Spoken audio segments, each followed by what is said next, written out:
Mayroon ako ditong 250 grams na pork liempo. Isi-share ko muna hanggang sa mag-iba na ang kulay at the same time maglabas na rin siya ng sarili niyang mantika. Okay na tong ating pork liempo. Itabi ko lang siya sa kawali at igisa ko na rin yung bawang.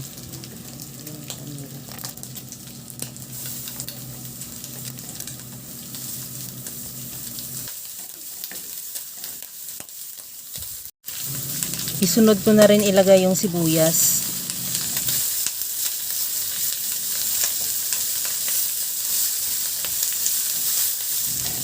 Maglagay din ako ng kamatis.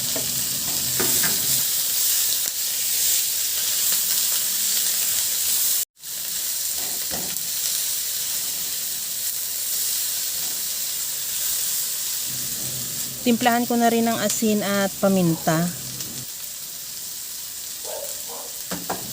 Maglagay din ako ng toyo at suka.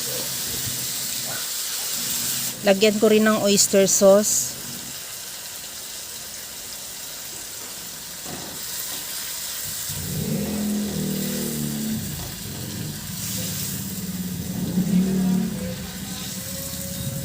At lagyan ko na ng tubig. Nakadepende yung dami ng tubig sa dami ng karne o sa dami ng sabaw na gusto mo. At pagkatapos niyan, takpan hanggang sa maluto lang din yung karne o hanggang sa maglambot. Pagkalambot na yung karne, ilagay ko na yung sitaw.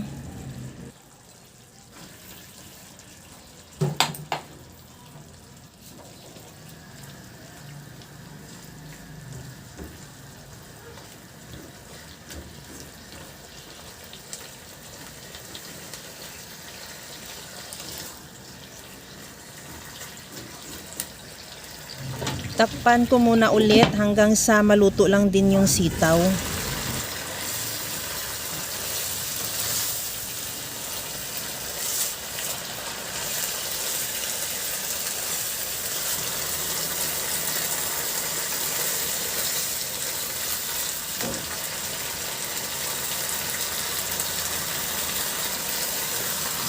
Okay na tong sitaw, luto na. At ready to serve na yung ating napakasarap na adobong sitaw na may pork liempo. Kaya mga kalasa, kung nagustuhan mo yung ating video, please like na lang at pakishare na rin sa inyong mga friends. At kung bago ka pa lang sa aking channel, subscribe na at i-click mo na rin ang bell button para sa mga notification. Okay na to, hanguin ko na lang yan at ready to serve na. Hanggang sa muli mga kalasa. Thank you for watching. Bye-bye!